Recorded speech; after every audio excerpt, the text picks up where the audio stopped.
previously on Baldur's Gate. How long must we wait here? Things stir to the south as we sit. Calm yourself, dear. We must proceed carefully. However, you are much older now, and the choice of companions should be your own. We could travel with you until you get settled, help you find your lot in life. An arrow whizzes past Khalid's head. Last seen in the area of Candlekeep, this person is to be killed in quick order. Those returning with proof of the deed shall receive no less than 200 coins of gold. Gorion would be proud of your actions. Goody goodies make me sick. Monteron, I never loved you. We begin this story in Baragast, having just arrived here just shy of midnight. The journey from Larswood, or the Woods of Sharp Teeth, was a long one, and we seek a place to rest prior to heading south. A cutthroat in every alley, but I'll not let them take us alive! Says our unlikely companion, Zar. Speaking of whom, we did make a promise to him to get to Nashkell very soon, so our stay here will be a very short pit stop, with the intention to return later. From the get-go, the city has quite a different atmosphere from the previous ones we visited. It's eerily quiet, and get the impression that we're possibly being watched.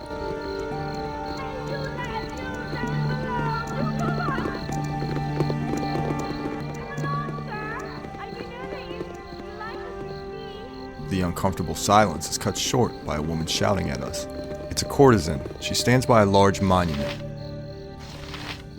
Are you interested in some thrills, darling? We pass on the offer. I'm a fine-looking strumpet, ain't I? We're propositioned by another courtesan shortly thereafter. This one's a little older. By the sound of it, she stands in front of a large tavern. After declining this one's offer, she walks to a street behind the tavern, as we walk into the tavern, Feldepass Inn. Here now, get out! I don't like your type in here. Well, that didn't take long. A man named Marl immediately starts a confrontation with us. He stands with another man of equal stature, named Duncan. You tell him, Marl. Our time for the promise we made to Zar is dwindling, and we don't wish it to be cut further by these two, so we ignore them, and we evaluate the rest of the tavern. Patrons sit at round tables, and a man of possible note stands on the northwest end of the... Are you talking to me? Are you talking to me? Our thoughts are cut short as Marl continues to pester us. Hey, I told you to get lost. Ain't no room here for you troublemaking strangers. We replied to Marl. No need to get all bent out of shape. There's plenty of bar for all of us. Hey, I take whatever shape I want. I'm sick of you freakish adventurers going out, consorting with God knows what, dragging your trouble back into my hometown. What do you say to that? I just do what I think is right. We solve a lot more trouble than we cause. Well, very nearly anyways. Oh, you think it's funny, do you? You mess up the local economy with your treasure. You upset the balance of nature. You flash your magic around. And because of it, maybe somebody's son thinks it's fun and goes and gets himself killed. It's a bad example and somebody ought to kick your ass for it. We contest him. Now hold on. Everyone goes their own path. Will not be held accountable for what the fates deal. He was a good boy till your kind came through town, filled his head with nonsense they did. Because of it, he's dead. Now why wouldn't I take that out on your hide? We reply with the following. If you knew him like you think you did, then ask yourself if he wouldn't have gone anyway. It's a calling you're born with. Nobody gives it to you. Tain't true. He was going to take over the farm and settle down. Maybe apprentice with Thunderhammer during the winter. He'd never wanted to adventure. His companion Duncan interjects. That was what you wanted, Marl. Fun's fun.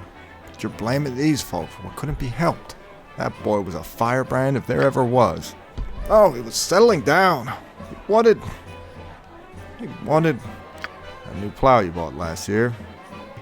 He got the gold by helping clear kobolds near Olgothbeard. Wanted to make a difference, make the realms a bit safer. Just like these folk, most likely. By Shanta, why couldn't he just stay home? The realms call and you go. Sounds like a fine lad, taken too soon. If you'll suffer my company, I'll buy a round and toast his memory with you. 'Twould be fitting, I suppose.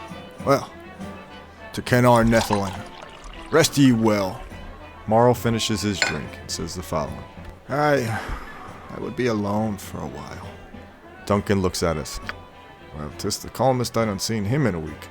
Still, best you move along. Marl ain't known for his steady moves. We gain 900 experience. Our journal is updated. Marl's loss. We finish downing our drink with Marl. We head over to one of the commoners to garner information. The rest of the party goes in their own direction.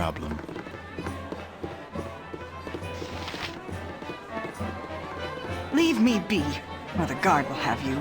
The rude woman continues. She wonders if a simple increase in trade can solve the crisis, given that Baldur's Gate is a major route between Waterdeep and Am. She concludes that maybe the bandits have the whole area completely cut off. Costs too much to send troops out this way. We walk over to the man in the northwest corner, Hefis. He's belting out a drunken tune. Montaron joins him as we walk over to the innkeeper. Yeah, not a problem.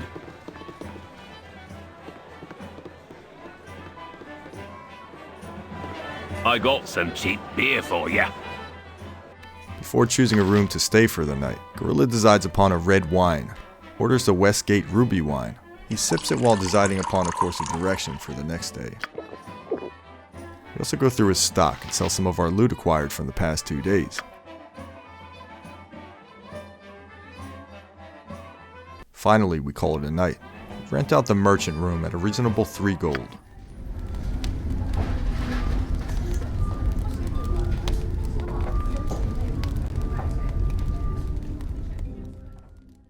We get in a good 8 hours of sleep. As we all meet in the tavern again to prepare for our departure, Czar stops us. Not a problem. Kind of know what it's going to be about. Something troubling you? I have no wish to strain our relationship, but you did promise to go to Nashkell. Our delay is making me rather tense. Not so nice when I'm tense. Recalling that we gave him our word to accompany him to Nashkell, we depart south so as not to break our promise. With ease.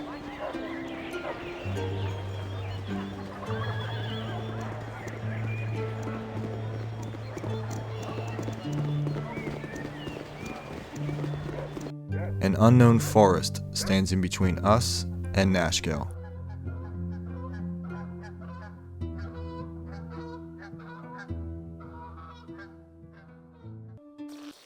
We arrive 4 hours later. As we evaluate our surroundings, Jaheira and Czar bicker back and forth. Keep your distance. I doubt your motives are as you claim. I'll not be mocked, thou most slanderous harlot! A child is actually off the path in a grassy area. We approach him. Mother said not to talk with strangers. Leave me be. I'm picking fruit for Mommy. Every little bit helps, he says, so I'm gonna help. We reply to the kid. Do your parents know where you are? Mama thinks I'm playing at Betsy Finkel's house, but her grandma smells funny, so I never go over there. I just told Mama I was there so she wouldn't worry. I'll pick some fruit or berries or whatever. And Mama can make some pies to sell or something. I'm safe because I'm small and quick. He runs off. Wait! We're worried for his safety, but we're unable to catch him. The boy disappears into an area of pine trees clustered together. The party heads a little west into the rugged wood.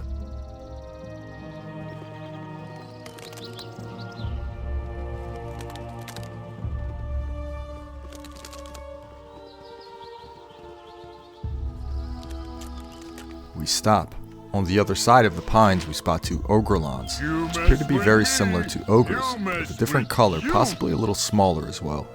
As the 2 of them have an incoherent conversation, Imoen gets into position. The rest of the party hides in ambush, hidden in tall brush. Gorilla signals to Imoen, and she fires. Direct hit. The angered ogrelons try to reach us, but they travel at a slow pace. Their predicament is compounded by our good positioning behind a row of pines, making their run toward us take longer as Imoen pummels them with arrows. By the time they reach us, the first is already near death, as Gorilla and Khalid jump from the pine trees and strike at the ogrelon. As the first one threatens us, Gorilla hits it for 9 crushing damage with his flail, killing it. The second one has even worse luck. It's hit by 3 attacks at once, from Imoen, Khalid, and Gorilla, killing it, and we gain 175 experience. From their bodies, we loot coin and 1 scroll, which we untie and have a look at. My dearest Marianne, the road has been difficult, but I have arrived safely here in Am. I think it would be wisest if I returned by sea, however, perhaps some time after the first snows have fallen. The halfling I hired to carry it struck me as an honest enough chap. Always and forever, Ro.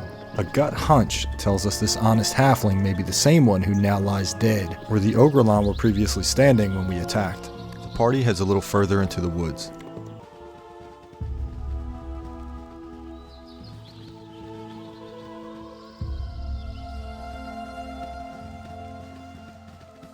Yeah, with ease. I stand ready. We cross down a narrow green pathway of grass, surrounded by 2 ponds that are bluish green.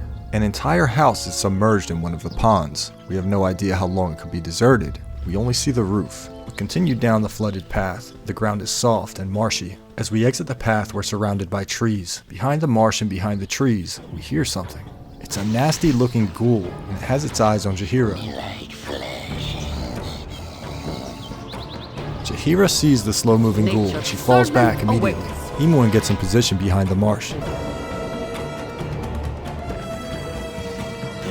I can but try. The ghoul is half dead by the time it reaches Gorilla and Khalid due to Imoen's assault. It grazes Gorilla's heavy armor for 1 crushing damage, but he brushes it off as Imoen lands the final strike, killing it for 175 experience.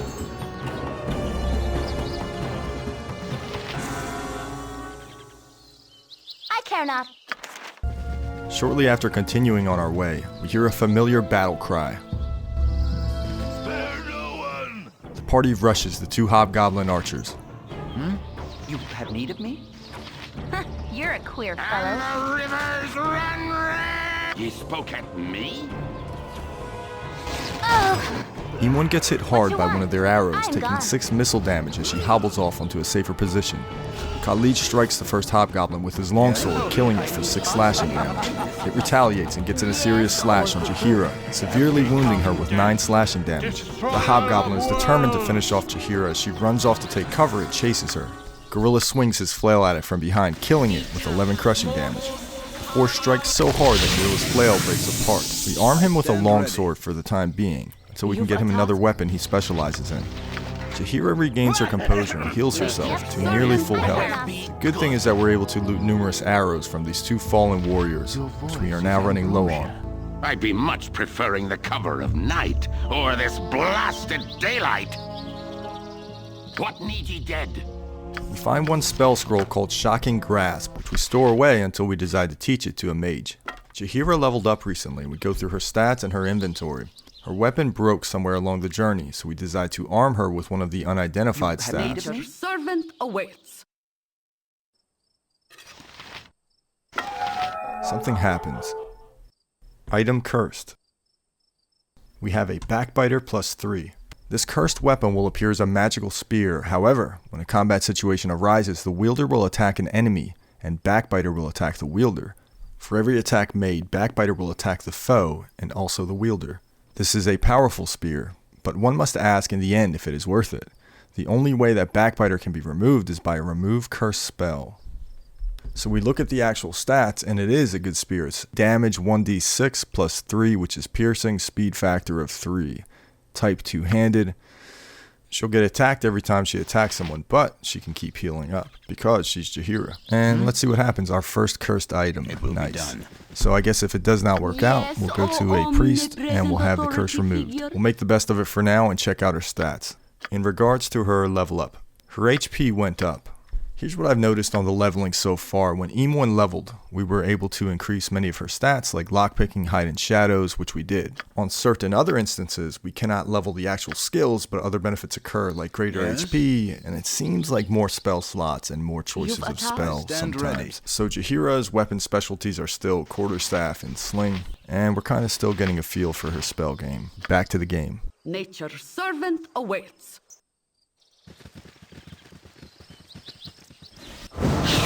Jaheira heals up. It's about 5 in the morning and flies and bees buzz around. As our party of 6 continues onward, we walk through meadows of yellow and blue flowers.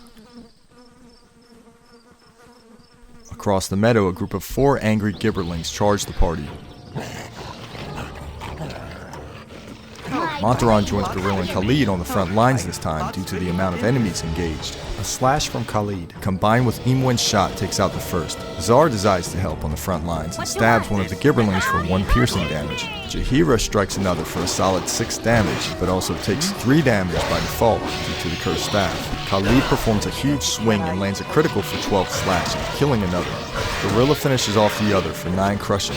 The remaining one goes after Zar. Zar stabs it again for 1 piercing damage. Gorilla finishes it with a huge slash from his longsword for 10 slashing. If none are better. Not a problem.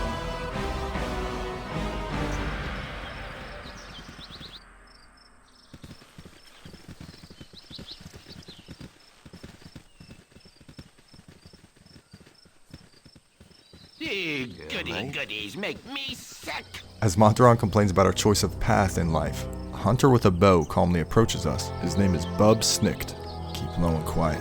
Can you smell it? Ogres on the breeze. 2, maybe more. We reply to Bub. You seem to know this area pretty well. Have any other clues about the Iron Crisis? The hunter replies with the following. I ain't gotta care for the politics and crap going on. Take all that flaming garbage and toss it to the crows.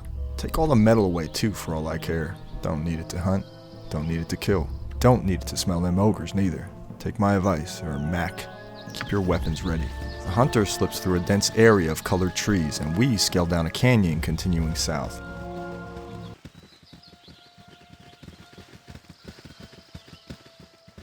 Forward march! You be quiet! Another pair of hobgoblins quickly laid to waste by Imwen's bow.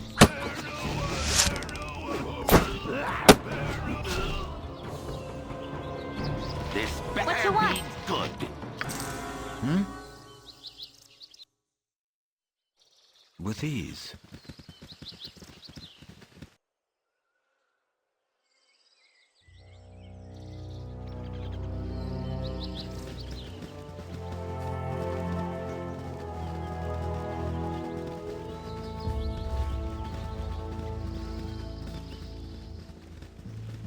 We hear noises coming from the adjacent trees, and hordes of enemies in this area of the woods. Oh, my heart's really not in this. 4 Gibberlings attack. Jaheira immediately heals due to the damage sustained by the cursed staff. Gorilla and Jaheira both take damage on the front lines. As Zar stabs and Khalid slashes and takes out 2, Gorilla takes out another with an 11 slashing damage, killing it. Montaron steps up to the plate and gets in a really nice hit for 12 slashing damage, killing the last one. Yes? It will be done.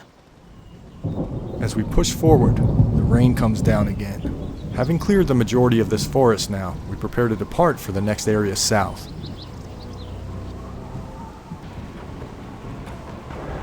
Sunny or not, it is nice to enjoy the out of doors.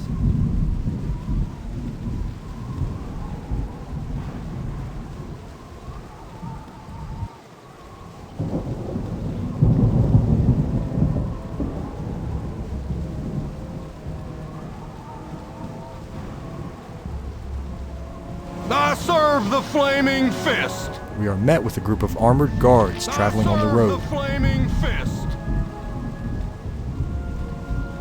You there. You're under arrest for banditry and highway robbery.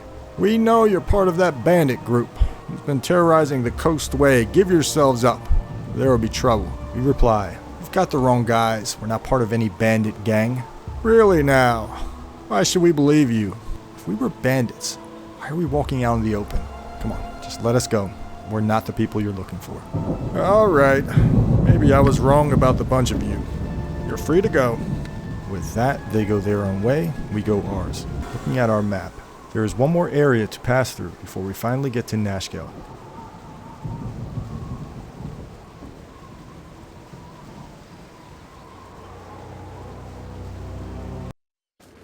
We arrive after a 4-hour journey.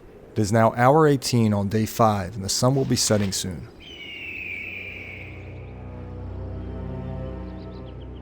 This area is high elevation and we traverse tall canyons as we continue south, walking along dirt trails.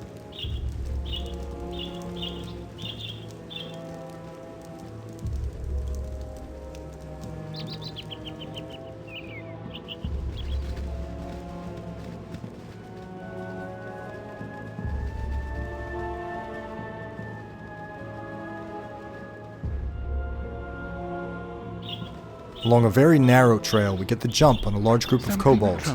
We immediately adjust our formation. I stand ready. You have need of me?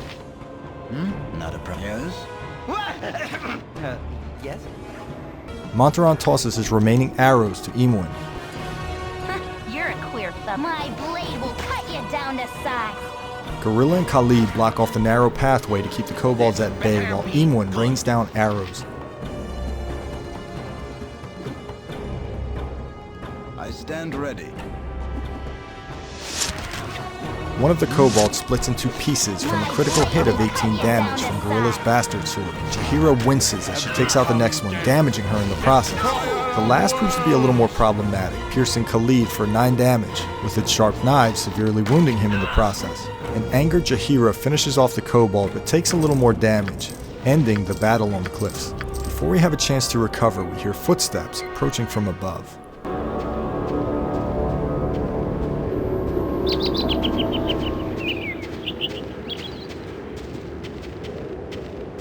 The party takes cover behind the wall of the cliff. What you want? A shadow looms over us in the shape of a hobgoblin. As we get into position, Eamon fires as the party charges forward. She lands her attack on the hobgoblin.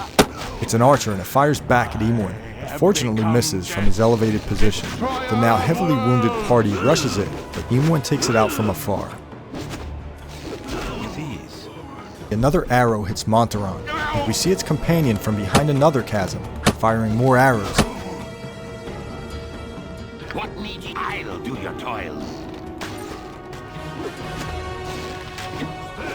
Eamon, the MVP of the party, takes this one out from afar as well. We loot numerous arrows from these two, and both Eamon and Montaron load up. We think about finding a place to camp.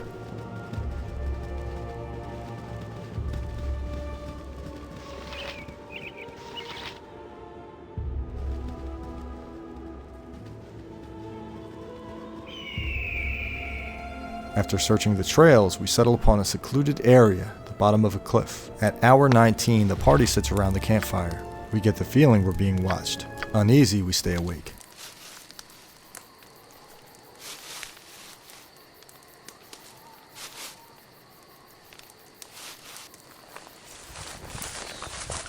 Ambush. A large pack of kobolds. And just like every other ambush in the night, they go straight for Montaron. This does suck your blade. However, this time he and the rest of the party are prepared, and he falls back. But the kobolds give chase. The rest of our party goes to Montaron's aid and they surround the kobolds, except for Khalid, who chases another kobold, who seemingly has second thoughts about the attack and retreats down a narrow pathway. Khalid gives chase until they reach the edge. The kobold jumps off of a short cliff and lands safely on the ground below. Khalid rushes back to the party and rejoins the fight. Montaron, angry that this almost happened to him again, hits one of the kobolds for a 10 missile damage, killing it. Jaheira takes down the other, protecting Montaron, but also taking damage herself. Now near death, she desperately needs a heal. Eamon fires and takes out the other. The dirt is littered with knives and covered in blood. At this point, the party desperately needs rest, and we return to camp.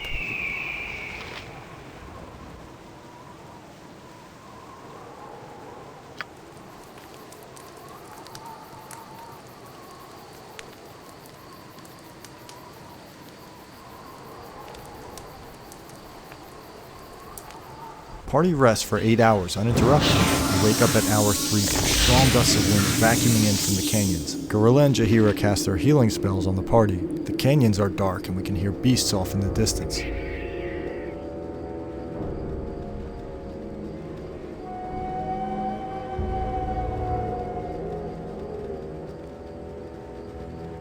We traverse jagged cliffs and treacherous pathways as we continue on our journey south to Nashkell. As we reach the bottom of a long trail, it intersects with another, where a hobgoblin is standing. We decide to take this opportunity to try one of Jaheira's other spells, Entangle. Yes, O omnipresent authority figure. A task? As the rest of the party gets into attack formation, This better be good. Jaheira sends a ball of magic to the area in front of where the hobgoblin stands. When the ball hits the ground, numerous tall vines that almost resemble tentacles emerge from the ground below. They grab the hobgoblin and hold him in place.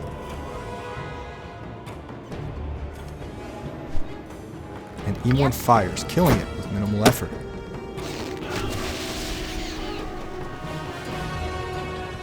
After it falls, the vines continue to dance around. With ease. Poor Montaron gets stuck in the vines. Fortunately, all they do is hold and not damage, so eventually he breaks free.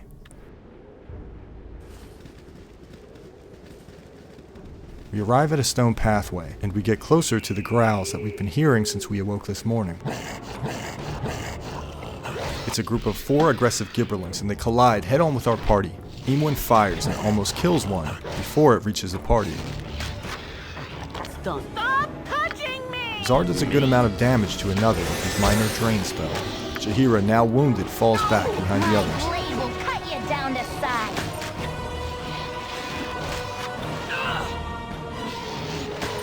While this happens, Khalid is slashed by another gibberling's claws, wounding him for 5 damage. Khalid falls, and a nasty slash of the claw from the gibberling. Jaheira cuts it down while Zar kills the other with a solid stab of 4 damage. We grab Khalid's gear and lug him along with us down the stone road. The wind grows stronger as the now party of 5 nears the end of our journey. Better be good. Yeah, it will be done. Oddly enough, a nobleman is walking down the road, somehow oblivious to the dangers that surround him. Don't touch me. I might catch something. Away with you, beggar. His name is Lord Foreshadow, and he approaches. Well, don't you add to the local color. Quite the smashing bit of dress you wear there. I'll have to look into such sundries when I attend the next one of Lord Rehaub's full-dress costume affairs. I'd be the talk of Neverwinter, I would. We reply to Lord Foreshadow. I am unconcerned with such things. Do you have any information on the area south of here? I suppose you are asking me of the immediate south, such as Nashkell and its mines? Unfortunately, no. I have not spent any time there. I have busied myself with destinations more distant and have traveled to the great city of Atkala on one occasion or another. You should really consider visiting there sometime. It is likely to be very popular in the future. None of this helps you now, of course. Cheerio.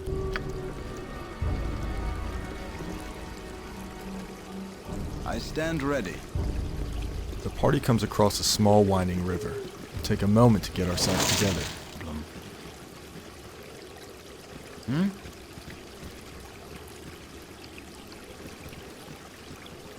Yes? Then follow it as it bends and twists.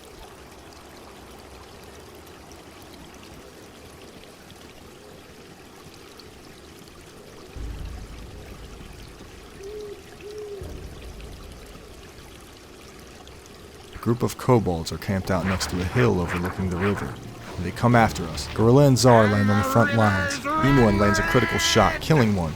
Zar gets roughed up a little bit and falls back, as Montaron fires and takes it out with 4 missile damage. I could do no other. Yes? 2 remaining. Gorilla lands a powerful hit for 20 damage. Its limbs go flying into the air. The final one falls from Emuan's rain of arrows, and we reach the path to Nashkell. Must we be so insufferably charitable? Prior to leaving on our journey, we decided to take a rest and heal up by the grass near a babbling brook.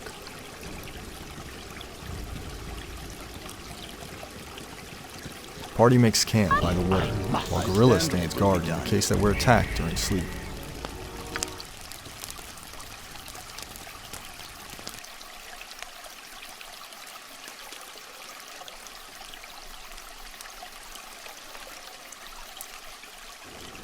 A peaceful rest.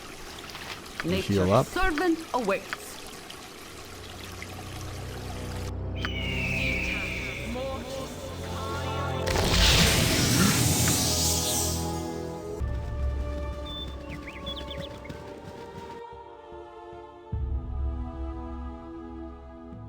And depart on the road to Nashkell.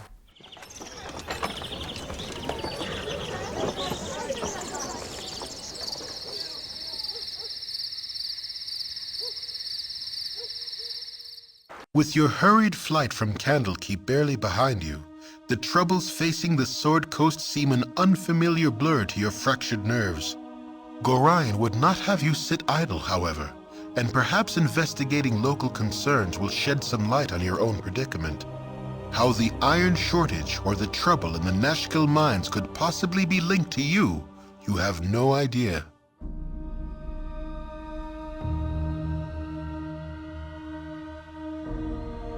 End Chapter 1. Thank you for joining me.